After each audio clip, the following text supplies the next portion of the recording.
Hey y'all, Fat Man Outdoors. We're back for part 3 of how to set up the Lee lock and load progressive press. This is going to be the video where we deal with the bullet seating die. Now the bullet seating die has a furled screw-in cup at the end that you'll use to adjust the depth of the bullet. We'll let the ram all the way down and hold it. And I always like to back these nuts almost all the way off, because if I don't, when I screw it down in there, it'll invariably hit right before I was going to be where I wanted to go. So we'll screw this all the way down. See, and even then, this wasn't far enough. Screw it all the way down. Now I'm against the shell holder right there. Now on this one, I did scribe me a little line right there. I scribed me a line on this nut so that I would know where my point of reference was, because I'm going to read the instructions for the bullet seating die to you, and it's wonky as wonky can get. It says raise the ram to the top of the stroke and hold. Screw the bullet seating die in until it touches the shell holder, then back it out 3 full turns. For Magnum cases, back it out an additional 1 3/4 turns. Lightly finger tighten the locking ring. Bullet depth is adjusted by screwing the adjusting screw in or out to suit. So now, right now we're touching the shell holder, so now I got to screw this thing out 3 full turns, not 3/4 of a turn. 3 full turns.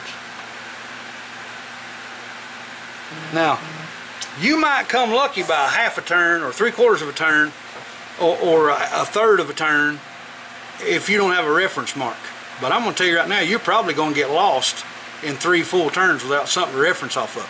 So scribe you a little line on that thing or something so you get it pretty close to where it's supposed to be, so you won't be here all day trying to adjust your bullet seating die. Now I've got to screw this thing down a country mile.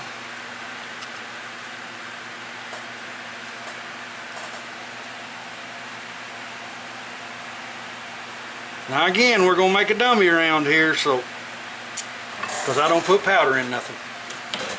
Alright, now we have completed the process of mouth flaring. Get my little bullet here again, show you where we're at.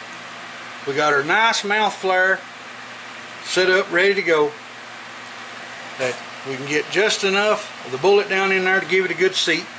We've primed it with our choice of primers, whether it be the auto primer, whether you just hand fed the primer tool on the machine, or you primed them with the hand primer, either one. Alright, so now we finished that. We just mouth flared the case on our downstroke. We primed it. Now it's going to index around to the next station. I don't have the indexing rod in it, so I'm going to turn it by hand. It's going to index around to the next station. So now anytime I move this up and down, it's going to, the case is going to stay. It's not going to turn. So now you can buy you a bullet seater if you want one. They make them, and I don't recommend not using them. I've tried a couple of them. I can't find one that works good. Maybe somebody out there's got one hid back in the closet somewhere that works good, and they want to tell me what the brand of it is, and maybe I can pick one up and go from there. But anyway, now I'm going to take this case that's indexed around to this hole. I'm going to start my bullet in it. You want to start it reasonably straight. Okay, then I'm going to go up into the die, and I'm going to come back down, and I know I haven't touched. But what that does is that gives me a very, now these little fingers you got to flip out right here so you can get the case in. That gives me a very straight start. Now what I'm going to do is I'm going to get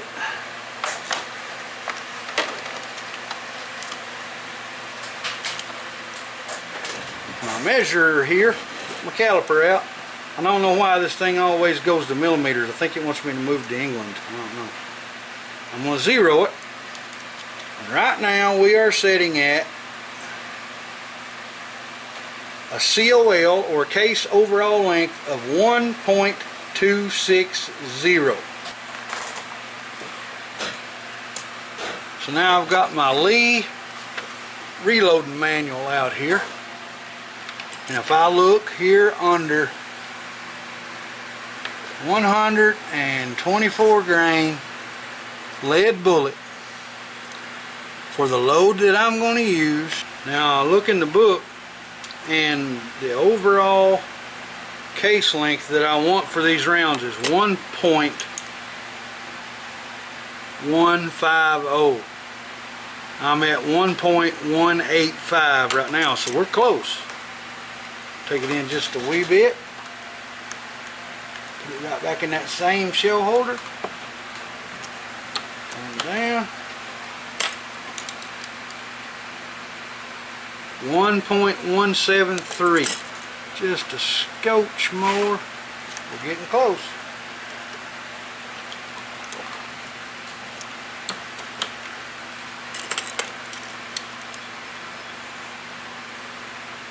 .170.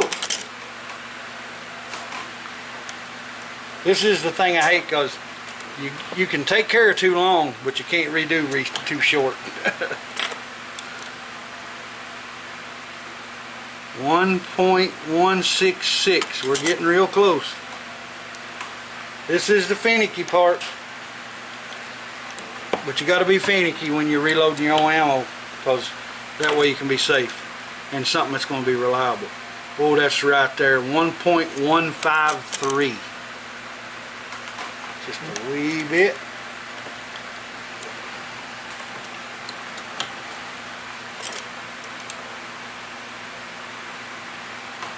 Look at that. Hope y'all can see that. 1.150, right on the money. Alright, so now we're going to leave that right there. That's all we got to do to set up this bullet seating die. So that whole stage is over. It took longer for me to look it up in the book, and then once we started doing the finicky adjustment to getting it down to where it was just right so it would go, then it was easy after that. So that'll end this video of setting up your bullet seating die. Hope to see you in the next one. Hey y'all, if you don't mind, click subscribe, and if you like the video, and click the like button, and we appreciate every one of y'all, and hope to see you in the next video. It's the Fat Man. I'm gone.